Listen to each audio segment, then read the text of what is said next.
रामरक्षास्तोत्रम्। ॐ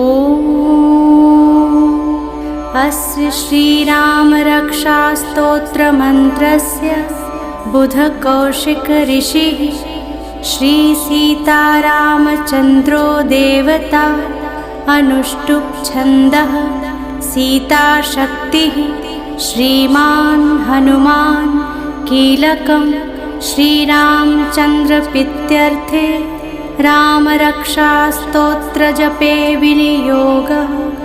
ध्यानं ध्यायेदाजानुबाहुं धृतशरधनुषं बद्धपद्मासनस्थं पीतं वासो वसानं नवकमलदलस्पर्धिनेत्रं प्रसन्नं वामाङ्करूढसीता मुखकमलमिलल्लोचनं नीरदाभं नानालङ्कारं